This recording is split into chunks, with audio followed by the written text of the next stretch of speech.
अनुभव हा खूप खास असतो, परंतु काही कारणांमुळे आणि पुरुषांच्या शुक्राणूंमुळे किंवा स्त्रीबीजांमुळे काही कमतरता असल्यामुळे काही जे पुरुष असतात, महिला असतात या गोष्टींपासून वंचित राहत असतात. आपण बघत आहोत की वंध्यत्व, त्याचबरोबर IVF, टेस्ट ट्यूब बेबी या सगळ्या गोष्टी आपल्याला ऐकायला मिळतात. पण खरंच त्यामध्ये काय योग्यता आहे, ती ट्रीटमेंट म्हणजे नेमकी काय असते, याचबद्दल आपण आज चर्चा करणार आहोत. GM न्यूज मध्ये मी नेहा तुम्हा सर्वांचं अगदी मनापासून स्वागत करते. नैसर्गिक प्रसूती म्हणजे नैसर्गिक प्रसूतीमध्ये जे पुरुषांचं शुक्राणू असतात आणि स्त्रियांचे स्त्रीबीज असतात, हे यांचं मिलन स्त्रीच्या शरीरात होत असते आणि 9 महिन्यानंतर एक सुंदर असं गोंडस मूल जन्माला येतं. नैसर्गिक प्रक्रियांमध्ये म्हणजेच या शुक्राणूंमध्ये किंवा स्त्रीबीजांमध्ये काही गोष्टींची कमतरता असली तर आपण IVF आणि टेस्ट ट्यूब बेबीचा सल्ला ऐकत असतो. काही डॉक्टर्स लोक आपल्याला याबद्दल सल्ला देत असतात. आज आपण याच विषयावर चर्चा करणार आहोत. मी आज आलेली आहे डॅफोडिल्स हॉस्पिटल अमरावती येथे.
वर्ष झाली आहे डॅफोडिल्स हॉस्पिटलला. 9 वर्षांमध्ये या हॉस्पिटलमध्ये काय काय ट्रीटमेंट केली जाते, IVF आणि टेस्ट ट्यूब बेबी या दरम्यान काय काय उपचार इथे मिळत असतात, याबद्दल आज आपण चर्चा करणार आहोत. डॉक्टर भूषण मुरके सर आज आपल्यासोबत उपस्थित आहेत. सर्वात आधी आपण सरांचं आपल्या GM न्यूज मध्ये स्वागत करूया. सर, खूप खूप स्वागत आहे तुमचं आमच्या GM न्यूज मध्ये. धन्यवाद. जसं की IVF आणि टेस्ट ट्यूब बेबी हा आज आपला सुंदरसा टॉपिक आहे. या विषयाला घेऊन आज आपण सुंदरशी चर्चा सुद्धा करणार आहोत. पण सर्वात आधी मला तुमच्याबद्दल या हॉस्पिटल बद्दल जाणून घ्यायला नक्की आवडेल. मी डॉक्टर भूषण मुरके, गेल्या 9 वर्ष डॅफोडिल्स हॉस्पिटलचा संचालक आहे. गेले 1 वर्ष आम्ही इंदिरा IVF, जे फर्टिलिटी एक्सपर्ट्स त्यांना म्हणतात, इंडियामध्ये त्यांचे 120 सेंटर आहेत, त्याच्याशी पण जोडलेलो आहोत. आणि IVF टेक्निक याबद्दल किंवा जे गैरसमज लोकांमध्ये आहे, पुढच्या काही मिनिटात आपण त्याच्यावर थोडीशी चर्चा केली तर मला वाटतं ते थोडंसं बरं राहील. लोकांमध्ये आपल्या माध्यमातून थोडं जनजागृती होणार, हेच मी अपेक्षा करतो. 9 वर्ष झाली आहेत आपल्याला इथे सेवा देत असताना डॅफोडिल्स हॉस्पिटल येथे. पण मला सांगाल की आपल्या हॉस्पिटलमध्ये जी 9 वर्षांआधी सुरुवात झालेली होती तेव्हा आणि आतापर्यंत काय काय ट्रीटमेंट केली जाते, कुठल्या आजारांवरती आपल्या इथे उपचार उपलब्ध आहेत, IVF आणि टेस्ट ट्यूब बेबी याच्यावरती तर उपचार उपलब्ध आहेतच, पण त्याला घेऊन आणखी काय काय इथे ट्रीटमेंट मिळते, काय सांगाल दर्शकांना? आपल्याकडे स्त्रीरोग आणि प्रसूतीशास्त्र याच्यामध्ये येणारे सगळेच रोगांवर आपल्याकडे उपचार होतो. IVF ट्रीटमेंटचा उपचार आपल्याकडे पहिल्यापासूनच होत होता, पण 1 वर्ष अगोदरपासून आम्ही इंदिरा IVF ला जोडलो आहे. बरं. इंदिरा IVF हे वर्ल्डची लार्जेस्ट फर्टिलिटी चेन आपण म्हटलं जाईल. इंडियामधली 120 सेंटर त्यांचे आहेत. बरं. आणि फर्टिलिटी एक्सपर्ट किंवा फर्टिलिटी लीडर असं त्यांचं नाव म्हटलं जाते. IVF ट्रीटमेंट मध्ये सर्वोत्तम ट्रीटमेंट देणारी ही संस्था आहे. बरं. त्याचबरोबर IVF ट्रीटमेंट याबद्दल लोकांमध्ये खूप सारे गैरसमज पण असतात. बिलकुल. तर आपल्या माध्यमातून आणि आपण खूप छान काम करत आहे का एक ह्या विषयावर, ज्या विषयावर लोक जास्त बोलू इच्छित नाही त्या विषयावर तुम्ही थोडस लोकांमध्ये एक जनजागृती व्हावी यासाठी पुढाकार घेतला, याबद्दल मी तुमचं अभिनंदन करतो. Thank you so much. आणि त्याबद्दल आपण ह्या आता पुढच्या काही मिनिटात ते सगळं जेवढं काही त्याबद्दलचे दूर होतील दुर्भावना ते आपण प्रयत्न करू. नक्कीच. सर, आता मला सांगाल की 9 वर्षांपासून आपण ज्या काही स्त्रियांचे प्रॉब्लेम्स असतो त्या सगळ्या प्रॉब्लेम्स वरती आपल्या इथे उपचार उपलब्ध आहेत, पण त्याला लागणाऱ्या सर भरपूर काही सुविधांची गरज असते. आता भरपूर काही ऍडव्हान्स गोष्टी आलेल्या आहेत, टेक्नॉलॉजीज आल्या आहेत, तर त्या सगळ्या टेक्नॉलॉजीज आपल्या इथे अवेलेबल आहेत का? आपल्या इथे काय काय सुविधा उपलब्ध आहेत महिलांकरिता स्पेशली, काय सांगाल? आपल्याकडे उपचाराचे सगळेच साधन उपलब्ध आहे आणि इंडियामधल्या कुठल्याही चांगल्या सेंटरमध्ये ज्या ज्या उपचार पद्धतीने जशा उपचार होतात ते सगळे संसाधन आपल्याकडे उपलब्ध आहे. त्याच्यामध्ये सोनोग्राफीचा एक मुख्य रोल असते. सोनोग्राफी एक काही प्रॉब्लेम्स माहिती करण्यासाठी सर्वोत्तम आपण एक मॉड्यूल म्हटलं जाते. बिलकुल. तर तो आपल्याकडे 2 सोनोग्राफी मशीन्स आहे, प्लस सुसज्ज ऑपरेशन थिएटर आहे. IVF ची वेगळं एक पूर्ण फ्लोर आहे डेडिकेटेड फॉर IVF ट्रीटमेंट. आणि आता नुकतंच आपण एक ART बँक पण उघडला आहे, ज्याला म्हणतात आर्टिफिशियल रिप्रोडक्टिव्ह टेक्निक बँक. म्हणजे अंडाणू, शुक्राणू आणि गर्भ याचं जे ठेवणं आणि त्याचं स्टोरेज आणि त्याचं युसेज, त्याच्यासाठी गव्हर्नमेंट मान्यता घेऊन जे आपण हे करतो ते आपल्याकडे आताच ह्या 28 तारखेला त्याचं उद्घाटन झालेलं आहे. तर इन शॉर्ट सगळेच सुविधा जे आपल्या, प्लस मी पकडून आमच्याकडे 2 कन्सल्टंट अजून आहे. माझी वाईफ आहे डॉक्टर जागृती आणि डॉक्टर ललिता लोखंडे, हे 2 सिनियर कन्सल्टंट आपल्याकडे आहे. आणि बाकी हा एक टीम वर्क असतो. तर पूर्ण आमची टीम आहे, नर्सेसची, अकाउंटंट स्टाफ, वॉर्ड बॉय, सगळेच असतात ते पूर्ण टीम आमची आहे. बिलकुल सर, हेच नाही तर कुठलीही गोष्ट करायची म्हटलं तर एक टीमची आवश्यकता असते आणि तुमची टीम ही सज्ज आहे त्या सगळ्या गोष्टींसाठी. सर मला सांगाल की आता तुमचं जे एज्युकेशन आहे, जे स्पेशलिटी आहे, ती प्रामुख्याने कुठनं तुम्ही घेतलेली आहे, कुठनं शिकला आहात, त्याबद्दल आम्हाला ऐकायला जरूर आवडेल. 12वी पर्यंत तर माझा अमरावतीमध्येच, मी म्हणजे जन्म पण माझा अमरावतीचा आहे आणि मी 12वी पर्यंत शिक्षण येथेच झालेलं आहे माझं, हिंदलाल बियाणी महाविद्यालयामधून. ओके. नंतर मी वर्ध्याच्या डॉक्टर जवाहरलाल नेहरू मेडिकल कॉलेजमध्ये माझं MBBS झालेलं आहे. त्याच्यानंतर मुंबईच्या नवरोजी वाडी हॉस्पिटलमध्ये माझं DGO DNB झालंय आणि त्याच्यानंतर लॅप्रोस्कोपी ट्रेनिंग मुंबईला घेतली आहे मी बीम्स हॉस्पिटलला. आणि त्याच्यानंतर चेन्नईला मी 4 वर्ष होतो. तिथे अपोलो हॉस्पिटलला स्पेशल सेंटर आहे ज्याच्यामध्ये IVFचा आणि रिप्रोडक्टिव्ह मेडिसिनचा स्पेशल एक युनिव्हर्सिटी कोर्स होता 2 वर्षात. त्याला म्हणतात post doctoral fellowship in reproductive medicine. बिलकुल. तर तो पूर्ण इंडियाभर मान्यता प्राप्त कोर्स आहे ज्याला स्पेशलायझेशन सुपर स्पेशलायझेशन पण म्हटलं जाते. ते मी तिथे करून तिथेच मी 2 वर्ष मग कन्सल्टंट म्हणून सेवा दिली आणि त्याच्यानंतर मी 2015ला अमरावतीला येऊन स्थायिक झालो.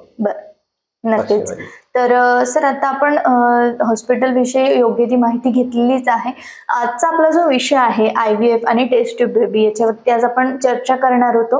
तर मला सांगाल की सर IVF म्हणजे नेमकं काय आहे? मला त्याबद्दल बऱ्याच लोकांचे प्रश्न विचारणं आहे की IVF म्हणजेच नेमकं काय आहे, त्याचबद्दल लोकांना माहिती नाहीये. योग्य ते मार्गदर्शन आम्हाला यावेळेस करा. IVF म्हणजे इन विट्रो फर्टिलायझेशन किंवा त्याला कृत्रिम गर्भधारण पण म्हटलं जाते. याच्यामध्ये जसं नैसर्गिक प्रक्रियेमध्ये अंडाणूचं जे फलन होते ते स्त्रीच्या शरीरामध्ये होते शुक्राणूद्वारा. ह्या प्रक्रियेमध्ये ह्या प्रक्रियात कधी कुठे बाधा येत आहे नैसर्गिक प्रक्रियामध्ये, तर IVF टेक्निक हे कृत्रिमरित्या आपण बाहेर म्हणजे स्त्रीचा अंडाणू हजबंड कडून शुक्राणू ते घेऊन गर्भ तयार करतो आणि गर्भ तयार झालेला गर्भाला वाढ करून ते तयार झालेला गर्भ डायरेक्ट गर्भाशयामध्ये सोडतो. ह्या प्रक्रियेला आपण IVF टेक्निक म्हणतो. ही खूपच म्हणजे एकदम हायली स्पेशलाइज्ड टेक्निक आहे आणि याच्यात सगळ्यात पहिले ह्याचं जे बाळ झालेलं होतं ते USA मध्ये लुई ब्राउन म्हणून 1978 मध्ये झालेलं आहे. तर 1978 साली फर्स्ट IVF बेबी जन्मली आणि भारतात सुद्धा हे लगेचच लवकरच भारतात पण आलेलं आहे. आणि मग तिथून आता लाखो IVF बेबीज आपल्यामध्ये आहे. बिलकुल. आणि त्यांना पण बाळ झालेले एवढे मोठे ते झालेले असे पण आहे. बिलकुल. सर आता IVF बद्दल तुम्ही माहिती सांगितलेलीच आहे, पण सर साधारण सक्सेस रेट काय आहे? IVF चा सक्सेस रेट किती आहे? मला त्याही बद्दल जाणून जेवढे ट्रीटमेंट पद्धती वंध्यत्व निवारण मध्ये उपलब्ध आहे त्याच्यामध्ये सगळ्यात हायएस्ट सक्सेस रेट IVF चीच आहे. आणि आपल्या इथे इंदिरा IVF चालू झाल्यापासून 75% सक्सेस रेट आपण क्लॉक करत आहे आणि खूप चांगला सक्सेस रेट याचा आहे. प्रत्येक पेशंटचे प्रॉब्लेम्स किंवा कारण वेगळं असतात. सगळ्यांना आपण 100% किंवा असं सांगितलं पण नाही पाहिजे आणि गृहीत असं नाही धरलं पाहिजे.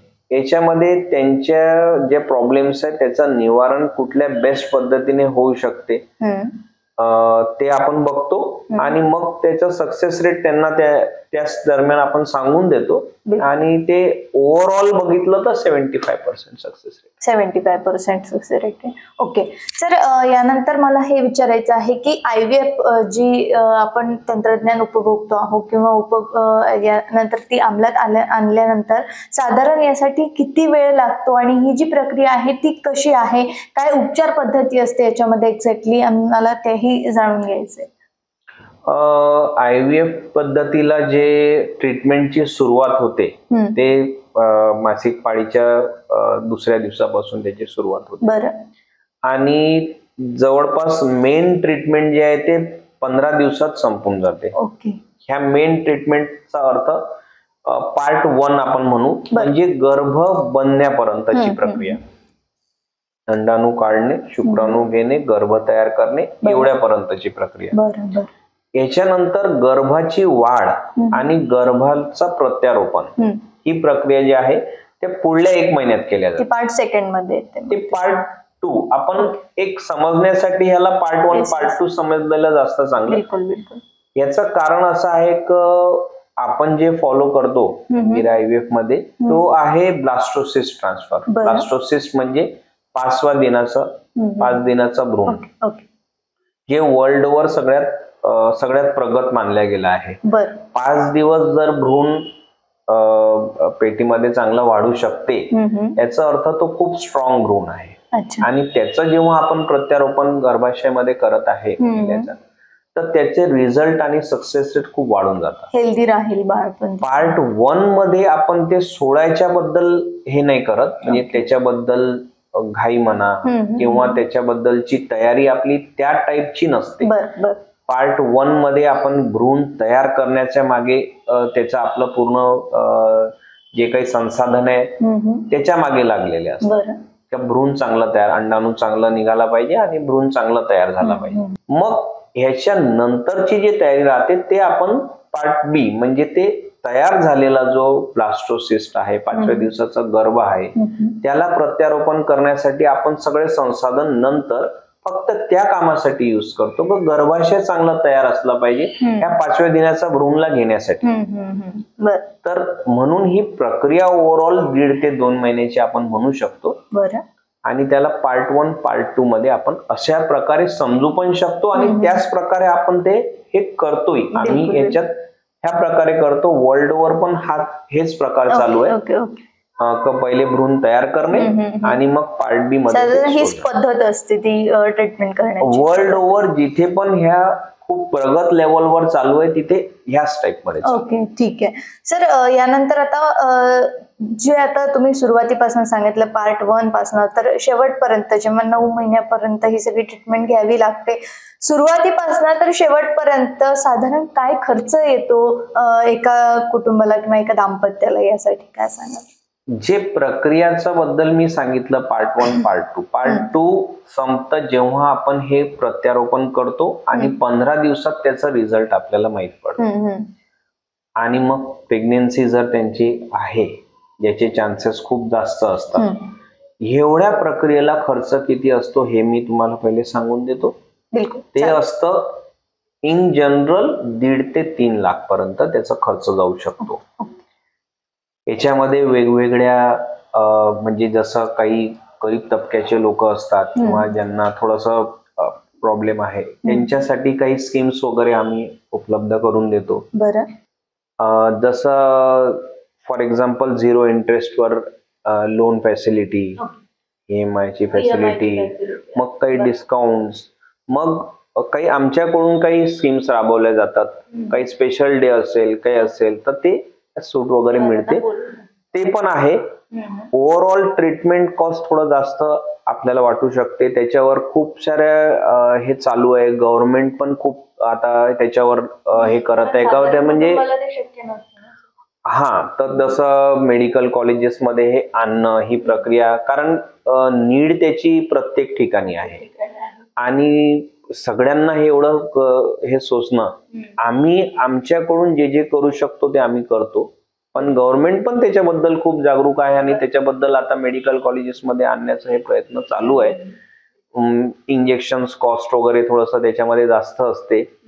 प्लस ही टेक्नॉलॉजीच एवढी भारी आहे, त्याच्याला लागणारे शस्त्र म्हणा, त्याच्याला लागणाऱ्या उपकरण म्हणा, हे थोडेसे महाग आहे. त्यामुळे ह्याची ट्रीटमेंट थोडीशी महागडी आहे. ओव्हरऑल आपण बघितलं तर इन जनरल एक जनरल कुटुंबाचं एक स्वप्न असतो की आपण एक घर बनवू, एक काहीतरी एक वस्तू घेऊ, काही घेऊ, त्या टाइप मध्ये जर ह्याला विचार केला का आपण एक आपलं जे कुटुंब बनवू, एक आपल्याला बाळ नाही होत आहे, बाळ होऊ जाऊ द्या, त्या ह्याच्याने ज्या प्रकारचे ह्याचे सक्सेस रेट आहे त्या हिशोबाने त्याचा खर्च ओव्हरऑल बघितलं तर आपण त्याला मॅनेज करू शकणार जनरल एक कुटुंब पण असं त्याचा खर्च आहे, जर त्याला त्या हिशोबाने आपण विचार केला तर थोडस विचारांचा लोकांना वाटते का ही ट्रीटमेंट एकदम शेवटसाठी ठेवली पाहिजे, हे तर लास्ट ट्रीटमेंट आहे. असं नाही, सक्सेस रेटच्या हिशोबाने बघितलं तर ही ट्रीटमेंट नंबर 1 वर आहे. आणि जसं एक आपण म्हणतो का बा लास्ट म्हणजे ही ट्रीटमेंट सगळं काही झाल्यावर म्हणजे 3-4 वर्ष आपण दुसरे ट्रीटमेंट केलं तर मग तेवढं खर्च त्यांचा त्या बाकी ट्रीटमेंट मध्ये होऊन जातं आणि मग ह्या ट्रीटमेंट पर्यंत येईपर्यंत त्यांच्याकडे म्हणजे ऑब्व्हियसली फंड्स कमी होऊन जातात. तर असे बरेचसे माझ्याकडे पेशंट येतात ज्यांना असा प्रॉब्लेम जातो. निश्चितच आपण त्यांना मदत करायची पूर्ण प्रयत्न करतो, पण हे सगळं ह्याचे फॅसिलिटीज किंवा ह्याचे एवढे सेंटर्स नसल्याने पण हा प्रॉब्लेम होता. पण आता ह्याच्याबद्दल जागृती आल्यानंतर थोडस डेफिनेटली फरक पडला आणि आपल्या माध्यमातून ऑब्व्हियसली अजून फरक पडू शकते असं मला वाटतं. तर तुमच्याकडे भरपूर पेशंट येत असतील, दाम्पत्य येत असतील या प्रॉब्लेमला घेऊन किंवा वंध्यत्वाला घेऊन, तर काय साधारण त्यांचे क्वेश्चन असतात तुम्हाला तुमच्याकडे आल्यानंतर? काही लोकांच्या मनामध्ये गैरसमज देखील आहेत IVF ला घेऊन. काही जुने जे लोक आहेत त्यांच्या पण ते पण काही वेगवेगळे सल्ले देत असतात. तर हे जे गैरसमज आहेत छोटे छोटे किंवा मोठे मोठे, ते गैरसमज तुम्ही यावेळेला कसे? सगळ्यात मोठा गैरसमज तर सगळ्यांमध्ये हा असतो की IVF आणि टेस्ट ट्यूब बेबी. एक तर पहिले त्यांना वाटतं टेस्ट ट्यूब बेबी म्हणजे तो गर्भ दुसऱ्याचा गर्भ आहे म्हणून, आणि ते फक्त गर्भ यांच्याकडे असते, ते गर्भ सोडून देतात. हा एक मोठा गैरसमज आहे लोकांमध्ये. IVF ला टेस्ट ट्यूब बेबी हा नाव त्या काळी पडलं जेव्हा हे तयार झालं, कारण ते बेबी जे भ्रूण ते तयार झाला होता ते एक टेस्ट ट्यूब मध्ये, म्हणजे लॅबोरेटरीच्या टेस्ट ट्यूब मध्ये तो गर्भ तयार झाला होता म्हणून त्याचं नाव टेस्ट ट्यूब बेबी पडला. पण आपल्याकडे त्याचा समज एक वेगळ्याच प्रकारे घेतात. टेस्ट ट्यूब बेबी म्हणजे दुसऱ्याचं बाळ वगैरे, तर ते एकदम टोटली म्हणजे एकदमच चुकीचं आहे. काही मी हे मान्य जरूर करतो का जसं आता मी तुम्हाला सांगितलं का ART बँक पण असते. जसं आता आपल्याला कोणाचा ऍक्सिडेंट झाला, ब्लड लॉस झाला, ब्लडची गरज पडते, तसं एखाद्यामध्ये शुक्राणूची, एखाद्या पुरुषामध्ये शुक्राणूची कमी किंवा एखाद्या महिलामध्ये अंड्याची कमी पहिल्यापासून किंवा नंतर काही कारण, काही रोग झाल्यामुळे वगैरे होऊ शकते. त्यावेळेला असे बँक ज्याच्यामध्ये ही सुविधा आहे, त्याच्यामध्ये ऑलरेडी स्टोर्ड शुक्राणू आहे का, ते त्यांना सांगून त्यांची संमती घेऊन त्यांचे प्रॉब्लेमचा पूर्ण समजून त्यांना मग हे फॅसिलिटी यूज केल्या जाते. ओनली त्या क्षणी हे आपण ती फॅसिलिटी यूज होते. टेस्ट ट्यूब बेबी म्हणजे प्रत्येक बाळ असं आहे असं काहीच नाहीये.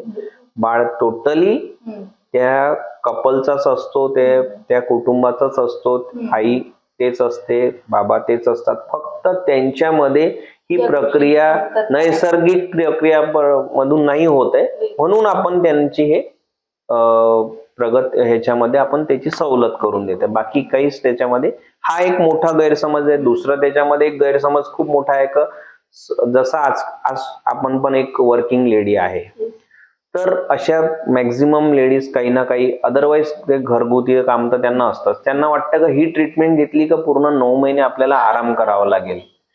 हा खूप मोठा एक हे रिझन आहे आणि म्हणून ते प्रत्येक ह्याच्याला टाळत असतात. अरे आता सण आहे, मग सण आहे तर माझ्यावरच सगळं आहे, मग मी हे कसं करणार ही ट्रीटमेंट. मग मी एक काम करते, 1.5 महिन्यानंतर, 2 महिन्यानंतर, 4 महिन्यानंतर, 5 महिन्यानंतर, मग आमच्या घरी लग्न आहे, मग कसं करणार. असं करता करता हे टळत जाते. कामं तर कधीच टळणार नाही, कामात आणि काही ना काही सण आणि हे चालूच असतात आपल्या घरी. पण आपण चालता बोलता हसता खेळता ही ट्रीटमेंट होते, होऊ शकते, त्याबद्दलची पूर्ण माहिती पहिले घ्यावी. आणि कधी कधी अशा सिच्युएशन्स उद्भवतात ज्याच्यामध्ये पेशंटला आराम वगैरेची सल्ला दिल्या जाते, त्याबद्दल आपण नाही म्हणणार. आणि ते तर नैसर्गिक कोणालाही होऊ शकते. कधी काही अशा सिच्युएशन्स येऊन जातात का त्यांना तेवढ्या वेळसाठी सांगितल्या जाते तेवढ्या पुरता का बा तुम्ही महिनाभर हा आता क्रिटिकल टाइम आहे किंवा थोडस तुम्हाला जे काही आहे नाळ खाली आहे म्हणा किंवा 2 बाळ राहिलेले आहेत असं थोडंफार सांगितलं जाते. ते ह्याच्यामध्ये पण शक्य आहे. पण पहिल्यापासून ही धारणा का 9 महिने पूर्ण आराम राहणार वगैरे ही टोटली चुकीची आहे. हे 2 मोठे मी सांगत आहे. तर तुम्ही आता नुकताच सांगितलं की चालता फिरता लेडीज ही ट्रीटमेंट घेऊ शकते, IVF ची ट्रीटमेंट घेऊ शकते. पण हे शक्य आहे का की 9 महिन्यानंतर नॉर्मल डिलिव्हरी ही ट्रीटमेंट घेतल्यानंतर होते का? हो, नैसर्गिक प्रसूती बिलकुल होऊ शकते.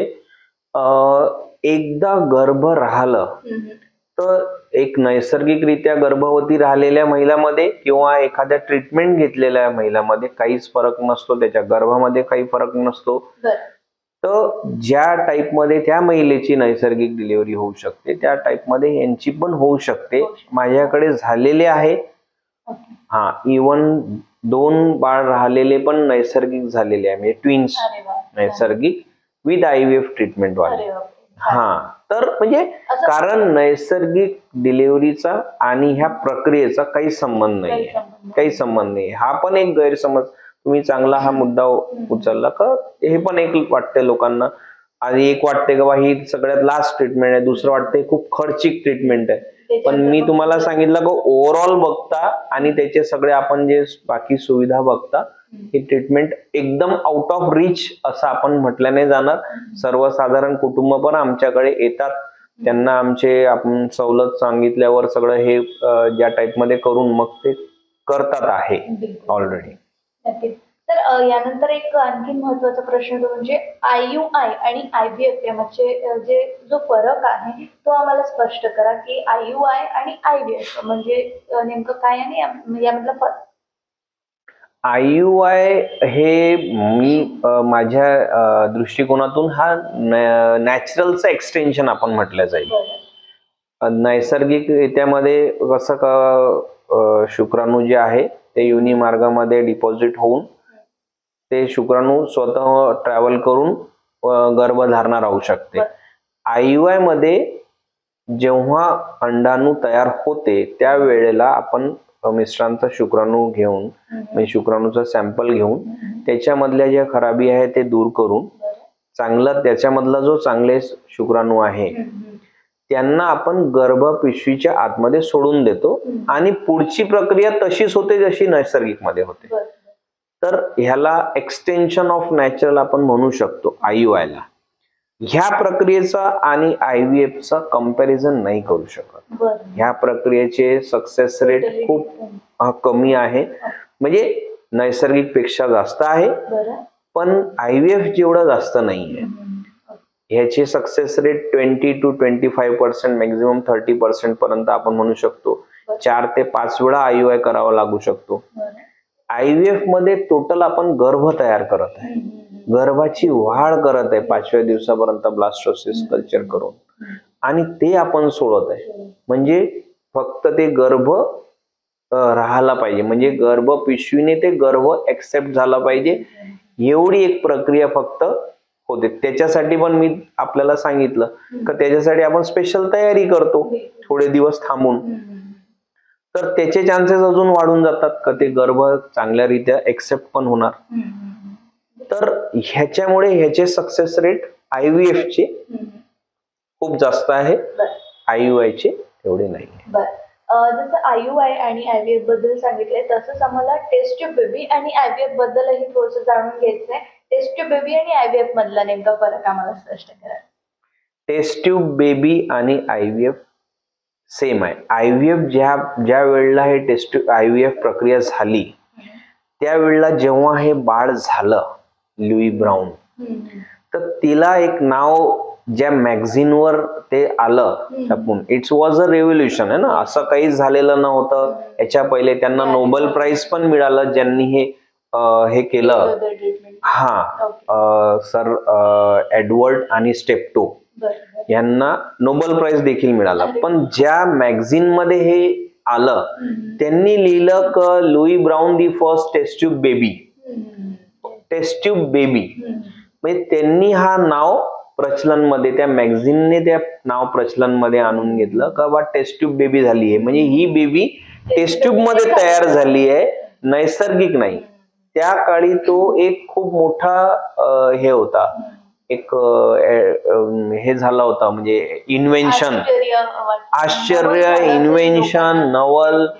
तर त्याला एक हायलाइट मध्ये कसं आणायचं, आणि त्या मॅगझिनने तो काम केला होता का वर्ल्ड वर मग हा नाव प्रचलन मध्ये आला का test tube baby. Actually test tube baby is the baby which is born out of IVF technique.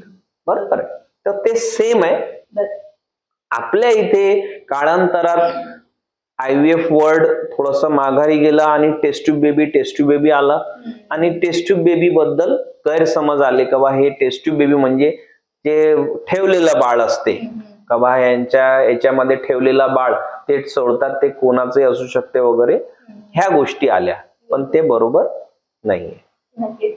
खूप छान वाटलं सर तुमच्याशी यावेळेस चर्चा करत असताना. खूप छान माहिती तुम्ही IVF आणि टेस्ट ट्यूब बेबी बद्दल आम्हाला हवी ती दिलेली आहे. तर यावेळेस अनेक दर्शक आपल्याला GM न्यूजच्या माध्यमातून बघत आहेत. अनेक जे जुने लोक आहेत तेही बघत आहेत, अनेक दाम्पत्य बघत आहेत ज्यांना हा सामना करावा लागतो, वंध्यत्वाचा सामना करावा लागतो. काय संदेश द्याल किंवा काय मार्गदर्शन कराल यावेळेस ॲज अ डॉक्टर म्हणून? जे मी एवढ्या वर्षात अनुभवलं क वंध्यत्व ज्या कपल्सला असतं, जे ते ग्रसित असतात, त्यांच्यावर प्रेशर खूप आहे. ऑलरेडी त्यांना कामाचं प्रेशर, ऑलरेडी आपल्या समाजामध्ये स्ट्रेस वाढलेला आहे, प्लस त्यांना वंध्यत्व, तुम्हाला बाळ नाही आहे, जास्त करून हा प्रेशर महिलांना फेस करावा लागतं. त्यांना असं म्हटलं जाते का बा तुला होत नाहीये किंवा जे काही आहे. माझं एवढंच म्हणणं आहे की जिथे पण तुम्ही आहात तिथे तिथल्या स्पेशलिस्ट डॉक्टरांना त्याबद्दल तुम्ही त्यांची भेट घ्या, तुमचे गैरसमज दूर करून घ्या. IVF टेक्निक म्हणजे नाही बा नाही ते तर आम्हाला करायचंच नाही, ते सोडून सांगा. कधी कधी अशा सिच्युएशन येतात का आम्हाला ते सोडून दुसरी ट्रीटमेंट करताच येत नाही, म्हणजे किंवा त्यांना त्याच्यामध्ये सक्सेस मिळणारच नाहीये. मग ते सांगून किंवा ते करून उपयोग काय? बरोबर आहे. त्याला म्हणतात ऍब्सोल्यूट कारण जे असतात. तसं महिलाची ट्यूब नसणे किंवा ते ट्यूब खराब असणे किंवा पहिले ट्यूब मध्ये गर्भधारणा असून ते ट्यूब काढलेली असणे, शुक्राणूचे संख्या खूप कमी असणे, अंडाणूचे म्हणजे किंवा मासिक पाळीचे खूप प्रॉब्लेम असणे, ह्या टाईपचे काही असे कारण आहे ज्याच्यामध्ये IVF टेक्निक तुम्हाला म्हणजे खूप लाईफ चेंजिंग बनू शकते. तर त्याच्यासाठी एवढे हे ठेवू नका. इवन मी वयस्करांना पण हे रिक्वेस्ट करणार का ते पण जाऊ शकतात आणि डॉक्टरांकडून समजून घ्या. होते काय क आपण ऐकतो, ह्याचं ऐकतो त्याचं ऐकतो आणि त्याच्यामुळे गैरसमज खूप निर्माण होतात. कवा अरे तर असेच ट्रीटमेंट आहे किंवा त्यांना अरे हिला तर प्रॉब्लेमच होऊन जाईल, शरीर खराब होऊन जाईल, पुढे जाऊन प्रॉब्लेम येणार, ह्या सगळ्या गोष्टी खूप येतात. आणि त्याच्यामुळे त्यांना जो सुख मिळावाचा किंवा जे ट्रीटमेंट झाली पाहिजे ऍक्च्युली ती न होता दुसरी ट्रीटमेंट चालू असते ज्याच्यामध्ये त्यांचा काही भला जास्त होणार नसतो. तर कधी पण तुम्ही डॉक्टरांकडून व्यवस्थित सेंटरला जाऊन तुम्ही चर्चा केली आणि माहिती घेतली तर निश्चितच तुम्हाला कुठलेही डॉक्टर असेल ते तुम्हाला निश्चितच करेक्ट सल्लाच देणार आहे, ऑब्विसली. पण दुसऱ्यांकडून ऐकून ते तुम्ही त्याच्याबद्दल करून नुकसान करून घ्याल आणि त्याच्याबद्दल जस्ट आपल्याला त्यांनी सांगितलं यांनी सांगितलं म्हणून आपण ते टाळत आपलंच नुकसान करून घेतो. बिलकुल. तसंच तर तुम्ही मगाशी बोलता बोलता म्हणाले की मॅम सुद्धा सोनोग्राफी इथे करीत असतात आणि मला सांगाल की मॅमची जी स्पेशालिटी आहे ती कशामधनं झालेली आहे? मॅम नेमकं आपल्या हॉस्पिटलमध्ये काय सेवा देत आहात, काय ऍडव्हान्स गोष्टींवरती उपचार करीत आहेत, प्लीज सांगा. डॉक्टर जागृती माझी वाईफ आहे, त्यांचं मेन काम आहे भ्रूण संबंधित सगळ्या निवारण करणे, म्हणजे फिटल मेडिसिन त्यांना म्हणतात. तर त्याच्यामध्ये गर्भवती महिला जे आहे त्यांच्या गर्भात जो बाळ आहे, खूप वेळा आपण आपल्या इथं संबंधित लोकांमध्ये कधी ऐकतो का बा अरे तिला ते प्रॉब्लेम सांगितलं, त्याच्या पाण्याची कमतरता तर खूप छोटी गोष्ट झाली, जन्मजात काही प्रॉब्लेम सांगितलंय बाळांमध्ये, बाळ होत आहे पण त्याच्यामध्ये म्हणजे आता सोनोग्राफी मध्ये काहीतरी प्रॉब्लेम सांगितला गेला आहे, हा प्रॉब्लेम नेमकं कशामुळे आहे, त्याचं निवारण काय आहे, हा जन्मजात प्रॉब्लेम आहे का, ह्याला घेऊन पुढे काही प्रॉब्लेम येणार का बाळ जन्मावर आल्यावर.